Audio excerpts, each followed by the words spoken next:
Cada uno de nosotros ha tenido una moneda en la mano al menos una vez, pero pocos se han detenido a pensar que este objeto tan común debe su aparición a un pueblo cuyo nombre casi se ha borrado de la memoria de la historia. Los lidios crearon el primer dinero del mundo y gobernaron ríos de oro. Hoy pocos conocen sus leyendas. ¿Quiénes eran y por qué la grandeza de su reino desapareció tan rápido como el brillo del oro bajo el sol? Saludos amigos. En Amazing History, hoy iniciaremos un fascinante viaje tras las huellas del misterioso pueblo lidio.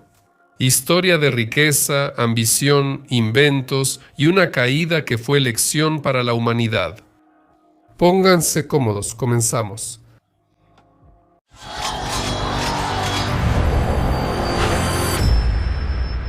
La historia de Lidia no inicia con una fecha precisa ni relatos claros. Surge de la niebla mítica, donde verdad y leyenda se mezclan. Heródoto, antiguo historiador griego, relataba una sorprendente historia sobre una gran hambruna para explicar el origen de los lidios. Según él, cuando la calamidad azotó el país, el rey de Lidia decidió salvar a su pueblo de forma inusual. Dividió a la gente en dos grupos. Unos permanecieron en la patria y otros construyeron barcos para buscar una nueva tierra. Así, según la leyenda, estos colonos llegaron a las costas de Italia y se convirtieron en etruscos. ¿No creen que es una hermosa leyenda? Pero la arqueología y la ciencia ven todo esto de otra manera. Las investigaciones modernas muestran que los lidios son un pueblo originario del oeste de Anatolia y que los etruscos surgieron de manera independiente en el norte de Italia. La genética descartó el mito romántico de los viajeros marítimos, pero ¿por qué Heródoto lo narraba así? Es posible que incluso en la antigüedad el origen de los lidios ya estuviera cubierto por la oscuridad del olvido. Sabemos que incluso en la última edad de bronce, en las tierras de lo que sería Lidia, existían pequeños reinos que formaban parte de la esfera de influencia del imperio hitita. Tras la catástrofe del siglo XII a.C. y la caída de las grandes potencias del cercano oriente, casi no se sabe nada de ellos. Solo hacia el siglo VIII a.C. surge en la historia un nuevo estado, Lidia. Según Heródoto, los primeros reyes de Lidia descendían de Atis y de los Heráclidas, supuestos descendientes de Heracles. ¿Es esto verdad? Lo más probable es que sea un intento de los autores antiguos de explicar su pasado usando el lenguaje habitual de mitos y héroes. Pero los hallazgos arqueológicos en la capital de Lidia, la ciudad de Sardes, confirman que esta tierra realmente estuvo habitada desde tiempos muy antiguos. Así, de las cenizas de la Edad de Bronce y el caos de los siglos oscuros, nació un reino destinado a convertirse en uno de los más ricos de la historia. Imaginen una tierra con ríos que llevan oro, montañas con plata y mármol, y donde la tierra tiembla por la ira de los dioses. Esta es Lidia. Lidia ocupaba el oeste de Asia Menor, hoy las provincias turcas de Manisa e Izmir. Su corazón es el fértil valle del río Hermo, rodeado de montañas y cruzado por arroyos donde, según los antiguos, había oro. Un lugar especial lo ocupaba el río Pactolo. Precisamente con él está relacionada una de las leyendas más famosas. Según la leyenda, el rey Midas, que tenía el don de convertir en oro todo lo que tocaba, se deshizo de su don maldito lavándose las manos en las aguas del Pactolo. Desde entonces dicen que el río fluye con arena de oro. No es solo un mito. Arqueólogos confirman depósitos auríferos en estos lugares. Sin embargo, Lidia no solo era una tierra de riquezas, sino también un país de contrastes. Al oeste, la cálida costa egea con clima suave y acceso a rutas comerciales. Al este, colinas y mesetas volcánicas que los antiguos llamaban la tierra quemada de Catasecaumene. Según Estrabón, Zeus venció a Tifón y lo arrojó al inframundo. La riqueza de Lidia tenía un precio, el territorio estaba sobre fallas y los terremotos eran parte de la vida. Sardes, capital de Lidia, sufrió varias veces desastres naturales. Además de sus fértiles llanuras, la naturaleza dotó a Lidia de ricos recursos minerales: oro, plata, hierro, cobre, mármol y azufre. Estos recursos hicieron fabulosamente ricos a los reyes lidios. Desde esta ventajosa ubicación, los lidios dominaron Anatolia occidental y controlaron el comercio entre Oriente y las polis griegas. La historia de Lidia no comienza con grandes victorias ni gloriosas conquistas, comienza con una intriga que podría ser una escena en una obra de Sófocles. El último rey Heráclida, Candaules, cayó por su orgullo, así lo relata Heródoto sobre él. Estaba enamorado de su esposa y pensando que era la mujer más hermosa, le propuso a su allegado Giges que la viera desnuda. Giges se negó, pero el rey insistió. Al final, al ver a la esposa, Giges cayó en la trampa. La reina lo obligó a elegir entre la muerte y matar al rey. Después de mucha vacilación, Giges eligió la segunda opción. Mató a Candaules, se casó con la reina y fundó la dinastía Memnada. Los historiadores piensan que solo fue un golpe de palacio, pero el relato de Heródoto le dio un tono de drama eterno con pasión, traición y poder. Giges consolidó su poder al regalar generosamente oro y plata al oráculo de Delfos. Delfos era el santuario principal de Grecia, donde la sacerdotisa Pitia, voz de Apolo, profetizaba para reyes, ciudades y pueblo. Recibir la bendición del oráculo aseguraba legitimidad y respeto en el mundo griego. Las ofrendas de Giges fueron de las primeras inversiones políticas históricas. El rico rey Lidio fue conocido fuera de Anatolia, pero fracasó en política exterior. Los cimerios invadieron Anatolia. Giges cayó en batalla defendiendo Sardes después de una serie de gobernantes que apenas lograban contener las incursiones de los bárbaros al trono y últimamente empezaron a actuar los reyes griegos de caballería. También expandió su poder en Lidia sobre ciudades griegas occidentales y tierras de Frigia. El evento más famoso fue el acuerdo de paz con los medos en 585 a.C. firmado durante un eclipse solar. Heródoto relata que los guerreros listos para la batalla detuvieron la lucha al oscurecerse el cielo, interpretándolo como señal divina. Lidia llegó a su máximo poder con Crios, quien se destacó como un gobernante fuerte y el más generoso donador de templos en la antigua Grecia. Su deseo de ganarse el favor de los dioses se convirtió en una verdadera fiebre del oro. Heródoto describe en detalle los tesoros que fueron enviados a Delfos. Creso mandó fundir gran cantidad de oro para hacer lingotes, una estatua de león de 10 talentos, una gran copa de vino, jarras, una aceitera, una estatua femenina de oro y varias joyas.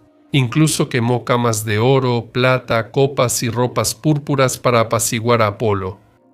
Estos regalos sorprendían a sus contemporáneos. Una gran copa de plata contenía 600 ánforas y se usaba en Delfos en las fiestas de Teofanía. El león de oro, dañado por un incendio, siguió simbolizando la generosidad del rey Lidio. Creso valoraba la reputación. Su riqueza era evidente para todos, desde peregrinos hasta gobernantes griegos. Pero ni el oro ni los obsequios a los dioses salvaron a Lidia de su destino.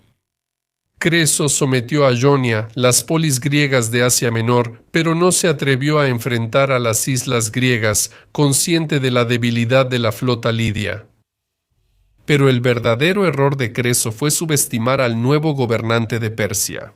Antes de comenzar la guerra, él, como correspondía a un rey de esa época, acudió al oráculo de Delfos. La respuesta fue enigmática. Si Creso ataca a los persas, destruirá un gran reino. Creso, confiado, vio la profecía como señal de victoria. Bueno, resultó que su propio reino caería en el 546 a.C. Ciro el Grande conquistó Sardes tras un corto asedio. Sobre Creso, una versión famosa dice que fue condenado a la hoguera. Estaba por arder en la hoguera cuando Ciro, al oír sus reflexiones sobre el destino, perdonó al rey y lo nombró su consejero. Así acabó la historia de los reyes de Lidia, no con gloria, sino con una lección sobre lo rápido que la fortuna puede volverse contra los más poderosos. Al mencionar Lidia, pensamos en lo lidio, pero fuera del palacio, la vida de artesanos, comerciantes, guerreros y sacerdotisas era vibrante. Y a continuación hablaremos de cómo era la vida cotidiana en Lidia. La sociedad lidia se parecía a una pirámide, donde en la cima estaban los reyes y la nobleza. Estos aristócratas tenían tierras, controlaban la riqueza y participaban en política y negocios como la extracción de oro y plata. Debajo estaban artesanos, comerciantes, guerreros y agricultores. Sardes, capital de Lidia, fue residencia real y relevante centro comercial. Aquí surgieron las primeras monedas metálicas, facilitando el comercio y haciendo a la ciudad un importante centro económico regional. Las mujeres en Lidia, según fuentes, tenían un papel más activo que en muchas culturas vecinas. Ellas participaban en la artesanía, sobre todo en la producción y comercio de telas. El mito griego de Aracne, una talentosa tejedora de Lidia que se atrevió a desafiar a la propia diosa Atenea, quizás refleja la verdadera fama de las artesanas lidias. Pero lo más sorprendente es el relato de Heródoto sobre cómo todas las hijas de los plebeyos de Lidia supuestamente se dedicaban a la prostitución para reunir su dote y poder casarse. Los historiadores modernos son escépticos ante esta afirmación. Lo más probable es que se tratara de una práctica de rituales en templos o de un malentendido relacionado con rituales religiosos. Heródoto solía describir las rarezas de los extranjeros, a veces exagerando o sin comprender las costumbres locales. Heródoto afirmó que los lidios crearon varios juegos que luego popularizaron los griegos. Según la leyenda, esto ocurrió durante la Gran Hambruna. Para olvidar el hambre, los lidios inventaron juegos y pasaban días enteros jugándolos, alternando con los días en que comían. Así vivieron durante 18 años. No se sabe exactamente a qué juegos se refería, pero los arqueólogos encuentran en Sardes muchos huesos de juego y otros objetos que recuerdan a los juegos de mesa. Es posible que los lidios hayan sido de los primeros inventores de los juegos de mesa. Como otros pueblos antiguos, eran muy religiosos. Su panteón mezclaba dioses locales de Anatolia y griegos. La diosa principal de Lidia era Artemisa, aunque no igual a la de Grecia. Era la Gran Madre, naturaleza y protectora de la vida silvestre y los muertos. Su culto prosperaba en Sardes y Éfeso. Cibeles, diosa Anatolia de la fertilidad, era importante y se representaba rodeada de leones. Los lidios también rendían culto a dioses conocidos como Zeus, Apolo y Dionisio. Los reyes ofrecían regalos regularmente en los santuarios griegos, no solo por devoción, sino también como parte de la diplomacia. Uno de los rituales más enigmáticos eran los sacrificios de cachorros. Arqueólogos hallaron en Sardes entierros con huesos de perros junto a vasijas y utensilios, quizás como ofrendas a deidades del inframundo o a una versión local de Hécate. Actualmente, el dinero es indispensable: billetes, monedas, tarjetas y moneda digital. Antes no existía nada de esto. Los lidios fueron el primer pueblo en convertir el metal en una medida universal de valor. A finales del siglo VII a.C., en los mercados de Sardes aparecieron las primeras monedas metálicas. No eran monedas de cobre o plata como las que conocemos, sino trozos pesados de electro, una aleación de oro y plata, con el símbolo real grabado. ¿Por qué nació esta idea revolucionaria precisamente en Lidia? La respuesta es sencilla. Los lidios vivían en una tierra donde los ríos y las montañas estaban llenos de oro y plata. Especialmente famoso es el río Pactolo, cuyas aguas realmente contenían partículas de metales preciosos. Antes de las monedas, el comercio global se hacía por trueque o con lingotes y piezas de metal que debían pesarse y revisarse por pureza. Las transacciones eran largas e incómodas. Los lidios resolvieron este problema de manera genial. Empezaron a emitir monedas estandarizadas, piezas de electro con la garantía del rey. El peso, la forma y el símbolo en la moneda confirmaban su valor. Las primeras monedas, llamadas estáteros, tenían la imagen de un león, símbolo de la dinastía de los Memnadas. Bajo el rey Aliates II y su hijo Creso, la acuñación de monedas alcanzó su apogeo. A Cres se le atribuye emitir las primeras monedas de oro y plata con pureza exacta, estableciendo el estándar para civilizaciones posteriores. Las monedas facilitaron el comercio en Lidia y más allá de sus fronteras. Los comerciantes griegos adoptaron pronto esta tecnología y la acuñación de monedas se expandió por el Mediterráneo. La moneda fue medio de intercambio, herramienta política, símbolo de poder y propaganda. En las monedas se representaban escudos, dioses y escenas de victorias. Gracias al pragmatismo de los lidios, surgió un sistema económico que aún es base del comercio mundial. Irónicamente, los lidios al inventar el dinero también condenaron a futuras generaciones a debatir sobre finanzas, impuestos e inflación. Fue un milagro. El metal se volvió confianza. La riqueza de los lidios atrajo a comerciantes y enemigos, debiendo demostrar siempre su derecho a existir. El ejército lidio reflejaba su geografía y cultura, combinando tradiciones de Anatolia, innovaciones griegas y técnicas orientales. Su mayor orgullo era la caballería. No por nada los antiguos llamaban a Lidia la tierra de los domadores de caballos. Los griegos nombraban a sus jinetes hipómacos, quienes luchaban montados. La caballería lidia era famosa por su maniobrabilidad y golpes devastadores. Heródoto relató que los lidios preferían combatir a caballo con largas lanzas. Esta caballería era la base del ejército de Creso en su fatídica campaña contra Persia. La infantería lidia, influida por los griegos, también usaba armamento de hoplitas, escudo, lanza, casco y armadura. Los soldados lidios se distinguían por varias características. En frescos de tumbas lidias aparecen guerreros con espadas curvas, similares al copis, arma típica de Oriente. Uno de los hechos más inusuales sobre el ejército lidio fue la mención del uso de perros de guerra. Polibio relata que el rey Aliates II soltó perros enormes contra los jinetes cimerios, quienes en pánico se dispersaron. Es uno de los primeros usos documentados de perros en combate.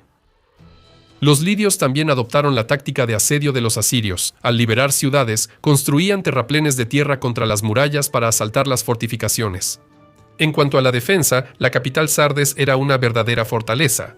La ciudad tenía murallas de hasta 20 metros de grosor, algo inusual entonces, pero ni así se salvó de 2 incursiones de los cimerios y finalmente del asalto persa. Aunque Lidia controlaba las polis griegas costeras y estaba cerca del mar, carecía de flota, lo que fue su debilidad. Creso jamás sometió las islas griegas. Entiendo que los barcos lidios no podrían competir con los experimentados navegantes del mar Egeo.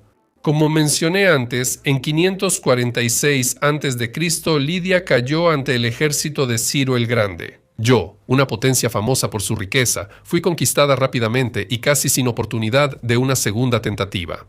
Después de la caída de su reino, los lidios fueron parte de una provincia persa y Sardes fue residencia del sátrapa.